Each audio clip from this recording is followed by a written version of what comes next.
Here's an issue that I don't believe is getting enough attention from the media in the United States today, and that is the impact that this government shutdown is having on the government workers who are either working without a paycheck or not working and still also not getting paid.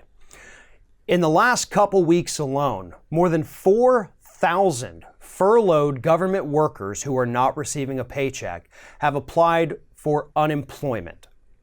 They have had to go to the unemployment offices trying to get temporary aid so that they can continue to pay their bills because they have no idea when this government shutdown is going to end.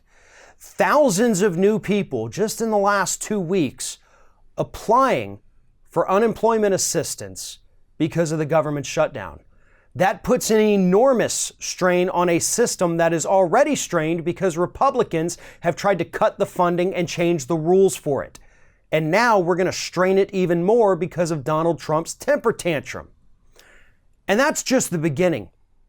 Another very serious problem we have as a result of this government shutdown are the massive number of TSA agents here in the United States who continue to call in sick because they're among those who still have to work but aren't going to be paid for it.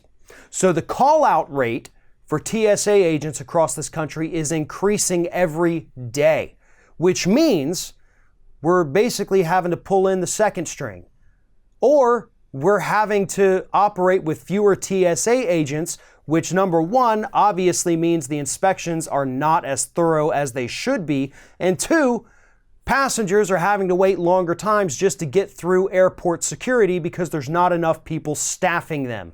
This impacts the airlines, it impacts air travel in general, it hurts the overall economy. Everything is connected in this economy today, and the president doesn't seem to understand that. And again, gets worse from there.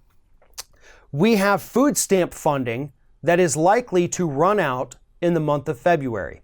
Now, the Trump administration has told us they're absolutely going to find the money to continue funding that, but considering the fact that Republicans have made it their platform for the last several decades to say we need to cut food stamp funding, it's incredibly unlikely that this administration is going to scrape up the change needed to get those people their food stamp checks. So, once that happens, once again, we're dealing with a situation where there's less money flowing through local economies, even if it is coming from the EBT, the food stamp program, whatever it is.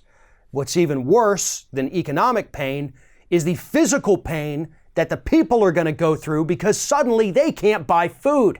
Their kids aren't eating. They're trying to scrape by and do whatever they can.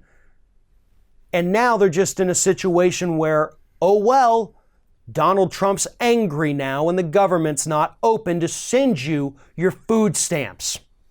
Federal scientists are missing conferences. National parks losing money, and they're piling up with garbage right now. I'm sure everybody's seen the pictures floating around of just these massive piles of garbage in federal parks and national parks because there's nobody there to even change the trash cans.